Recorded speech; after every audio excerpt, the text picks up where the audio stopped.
The bison and the lesson of abundance, another vision of prosperity. For many Great Plains peoples, such as the Lakota, Cheyenne, Arapaho, or the Blackfoot Confederacy, wealth was never defined by the accumulation of objects.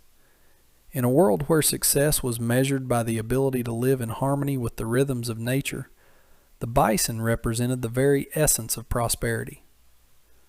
The bison, the measure of life. A single animal was not just food, but the entire foundation of survival. Every part of the bison had a precise role.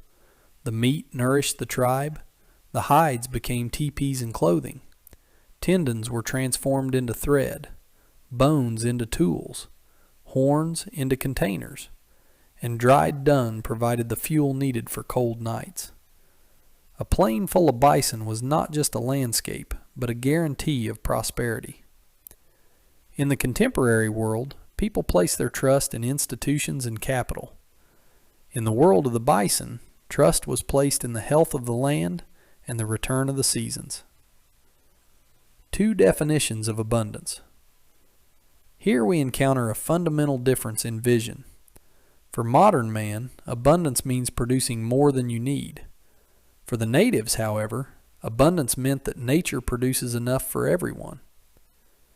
In industrial culture, wealth comes from accumulation and prosperity from permanent growth. In bison culture, wealth comes from balance and prosperity from continuity. The bison as a teacher. For many Great Plains tribes, the bison was not just a resource, but also a role model. The animal lived in harmony with the land, without accumulating more than it needed, and without depleting the resources it depended upon. The herds moved with the seasons, allowing the vegetation time to recover, and contributing unknowingly to the health of the entire ecosystem. In this sense, the bison offered a subtle lesson about prosperity.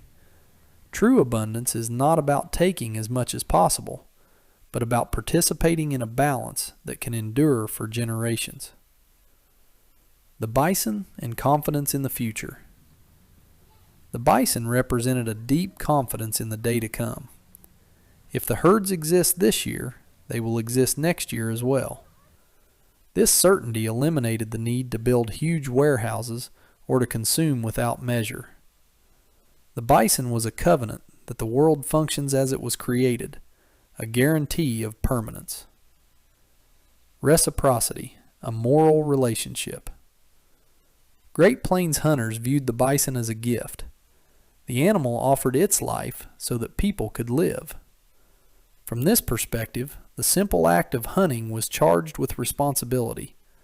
Nothing was killed without need, and nothing was wasted. Humans received a gift and had the moral obligation to respect it. The end of a world. The destruction of millions of bison in the 19th century was not just an ecological catastrophe. For the native tribes, it was the equivalent of the destruction of their economy, religion, culture, and independence. When the herds disappeared, an entire way of life collapsed. Conclusion. A lesson for the present. Today, we are witnessing a struggle between the technology that seeks to control the earth and the vision of those who respect it.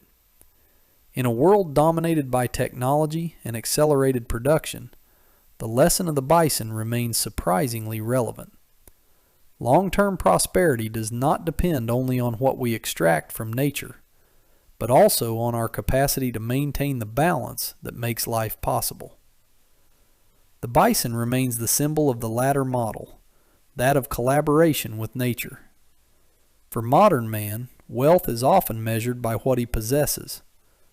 For the peoples of the bison, wealth was measured by what nature continued to offer.